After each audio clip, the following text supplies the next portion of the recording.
Your Excellency, Chief Minister, Mr. Dean, Dr. Jamali, Reverend Halls, the Methodist congregation, ladies and gentlemen, and especially any of you who are from New Zealand.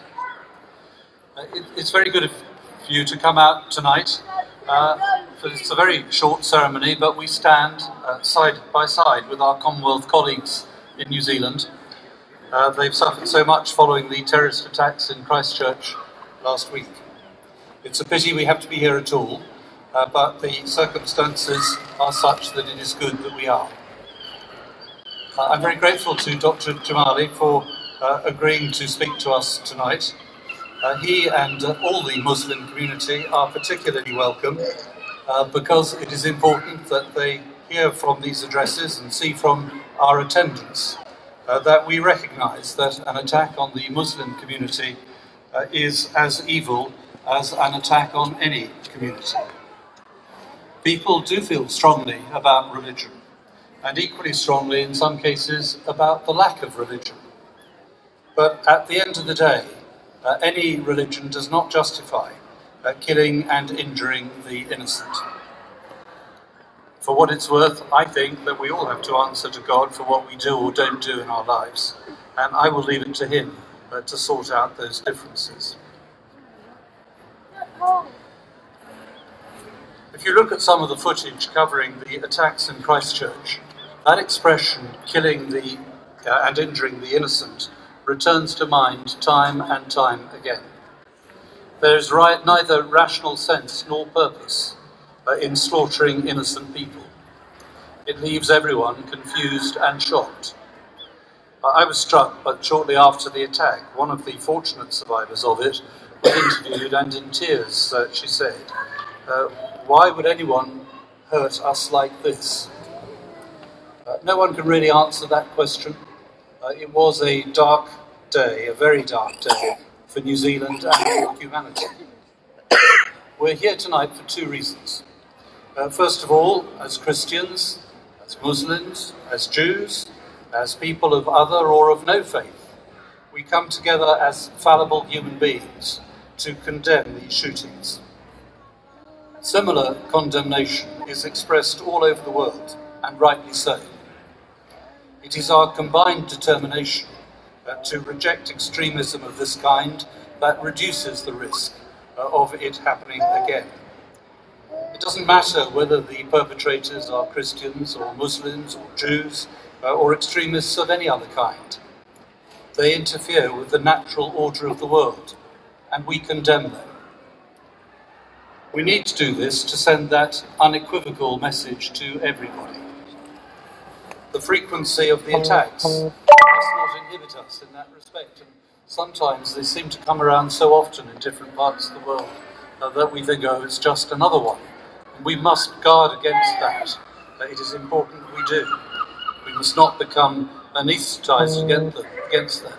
And just I say to you that in the last 3 months of last year, it's been calculated that there were 526 terrorist attacks all over the world. And the second reason we are here tonight is, either metaphorically or otherwise, to weep. The damage which was done in these Christchurch attacks goes beyond those who were actually killed or injured. Thousands will remember the 15th of March 2019 as the day they lost their spouse, their child, their parent, their partner, their friend. That pain will run for decades, as many of those killed or injured were young people. Their lives ahead of them, lives often, as a result, shattered or lost.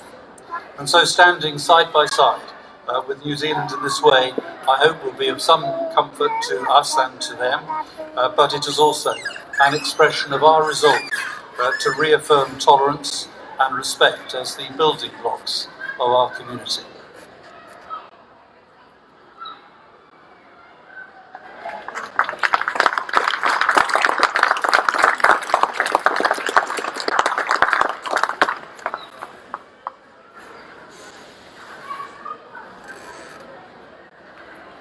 evening. As the members of a small and close-knit island community, it is especially hard for us to imagine the scale of pain and loss felt by the people of Christchurch, New Zealand, following the senseless attack that took place a week ago. It is equally incomprehensible to us that the victims of this tragedy were targeted at a time of prayer when they were celebrating their own faith and surrounded by their own community in a place in which they should have been safest. In the face of such unmitigated hate and extremism, it can be difficult to find a trace of hope. We must look for it in the worldwide outpouring of love and support for members of New Zealand's Muslim community. We must look for it in the dedication and courage of the emergency and security services who treated the injured and tended the dying. And we must look for it within our own community, who are here tonight, to honour the loss of families half a world away, but whose pain we feel acutely. I want to thank all the members of the Muslim community who have joined us today, and to all islanders who have given their time to join this vigil. And I know you share my belief that there is no place in our community for extremism and prejudice. We are lucky to live in an island that values and teaches tolerance and diversity, but we must be ever mindful to preserve those values. Hate can start with a single word, and it can start at a young age. As a government and as an island, we have made a commitment to create a better future for all of our children. We should honour that commitment by sharing with them a renewed message of respect and understanding for every member of our community, regardless of their background. We are united this evening with the people of Christchurch and of all New Zealand. We are united by our grief at their loss and condemnation of the violence they have endured. We are united by hope for a better world in which the innocent are not struck down by needless acts of hate and terror. And we are united in our respect for our friends, our neighbours, our colleagues and our community. On behalf of the Government of Jersey, I offer my sincerest condolences to the families and friends of the deceased, and I pray that they receive the comfort and support they will need in the coming days and weeks. Thank you.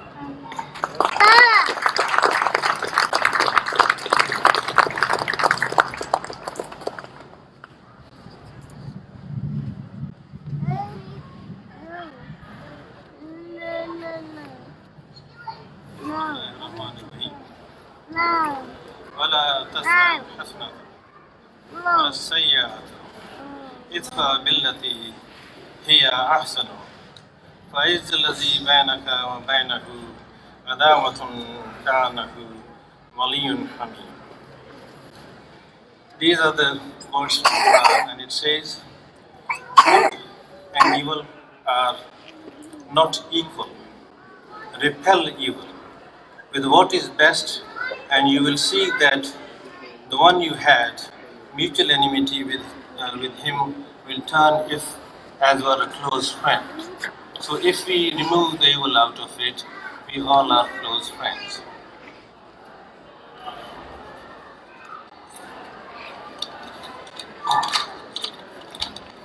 Your Excellency, Bailiff, Chief Minister, Your Reverend, ladies and gentlemen, we thank you all, and thanks to Natalie who kindly organized this vigil. We are here together to show our solidarity and the support for the victims of the Christchurch Mosque massacre. All life is sacred. We are gathered here to remember, to pray for, and celebrate the lives of all the victims. The terror attacks claimed the lives of innocent men, women, children, the old and young ones. A sick and wicked individual who decided to incite a terror in the cold and calculated execution unto practicing Muslims community in a peaceful country. He went as far as to video it and share it via social media. I condemn any act of terror, and I have always done.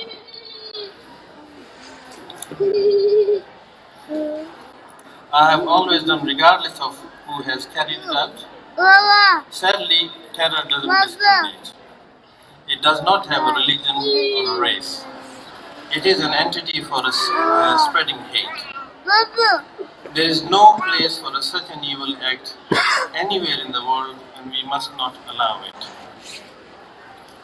I cannot praise enough the first response of police, the paramedics, the hospital staff in the attacks, and subsequently the wonderful people of New Zealand and their government for their response and the support shown.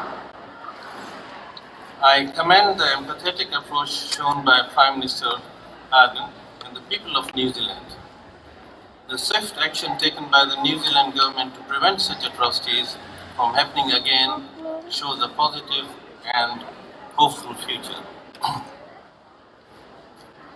I have been touched by the support we received in Jersey in a difficult time. We appreciate very positive response from the Jersey police, who contacted us the same morning and visited our mosque. They offered their condolences and their support to us. I thank you to all those who showed us such act of kindness by leaving the flowers at our doorsteps of the community hall and even at my house from the neighbors. Jersey is a peaceful, tolerant and beautiful island. Muslims here cherish and enjoy that privilege and are part of the Jersey community. Not only we feel safe, but also well supported and integrated into the island way of life. We should all send this message of peace, love and mutual respect to all the communities and rest of the world, regardless of their ethnicity, color, race and religion. We must build bridges and have a positive approach in living together.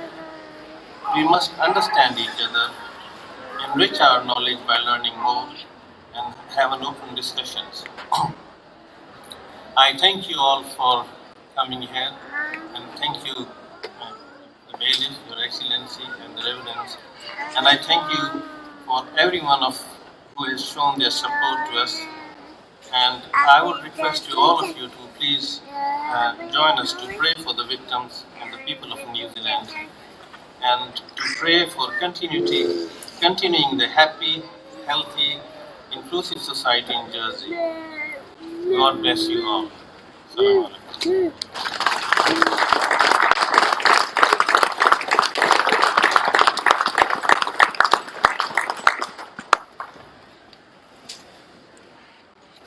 Your Excellency, Bailiff Chief Minister.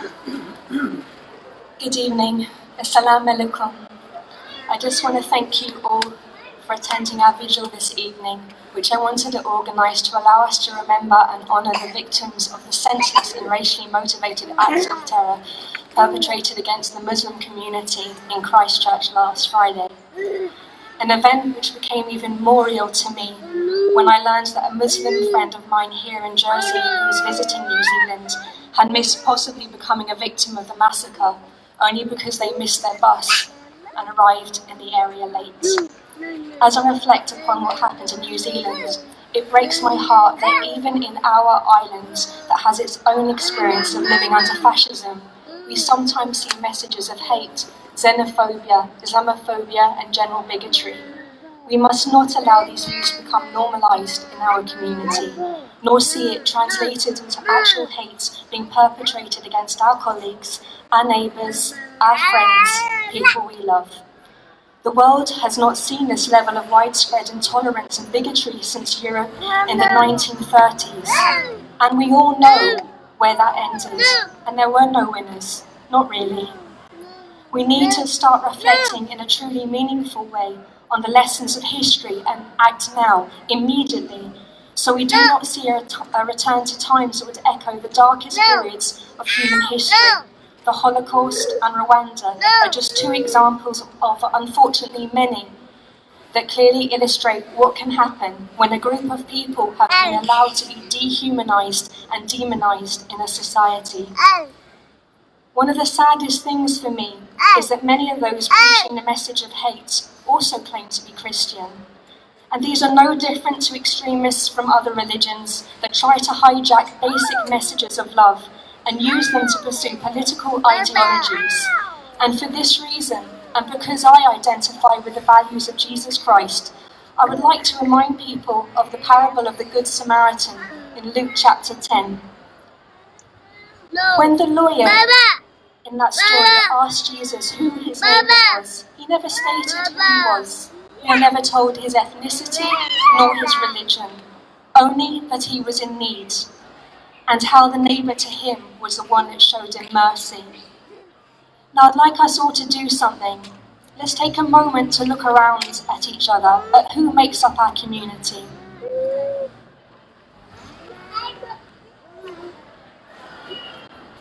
Let us remember that each and every one of us are valuable members of this, our community. Let us be the neighbour from the parable, recognising that no matter our race, our religion, our creed or colour, things that we generally have absolutely no control over, that we are all equal and our lives are inextricably linked both for good and for bad. The strength of this, our community, is in our unity, and let nobody persuade us otherwise. Let us not allow those that would to drive a wedge between us, recognising that we all flourish, not just when there is a spirit of tolerance and respect, but a spirit of neighbourly love. Let us work for a society that will bring joy to us all.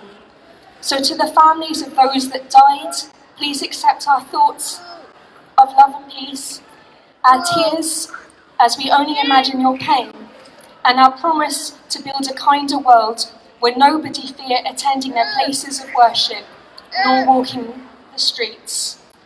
And I'd like to finally finish on the words of Dr. Martin Luther King Jr. I refuse to accept the view that mankind is so tragically bound to the starless midnight of racism and war that the bright daybreak of peace and brotherhood can become a reality. I believe that unarmed truth and unconditional love will have the final words. So I'd now like to invite States members and members of our public to lay roses, and whilst it takes place, we are very privileged to have Moya here to sing. Following the end of this song, we will have a minute's silence to remember all the victims, both young and old.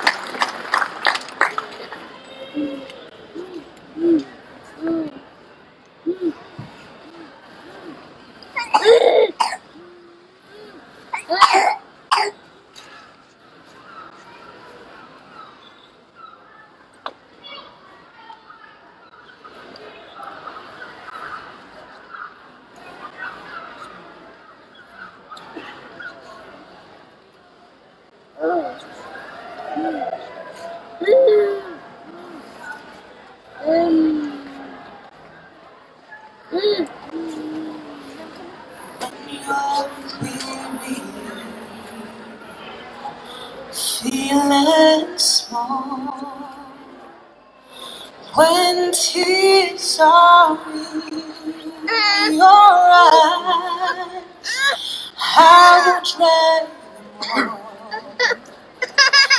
I'm on your side. Oh, when times get rough and friends just can't be found, like courage over troubled water, I will lay down like courage over troubled water. I will lay down when you're down and out, when you're on the street, when evening falls so hard, I will come for you. I'll take your part. Oh, when darkness comes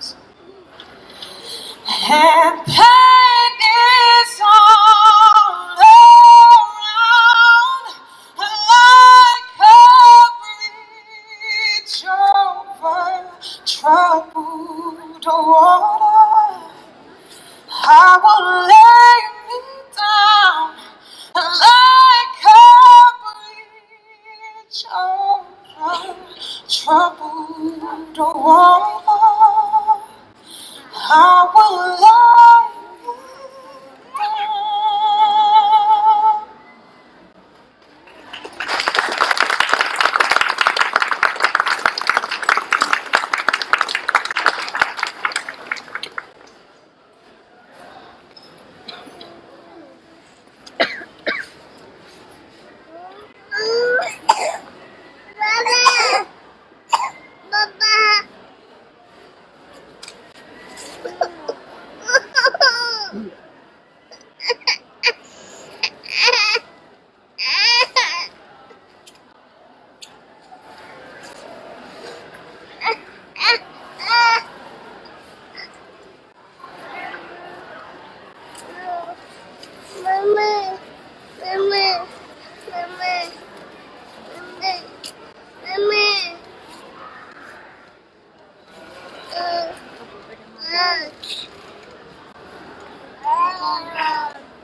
Thank you again ever so much for coming here this evening. And for those of you who don't know, we have a book of condolences just through here, which you can sign and leave a message for the people of New Zealand. Thank you.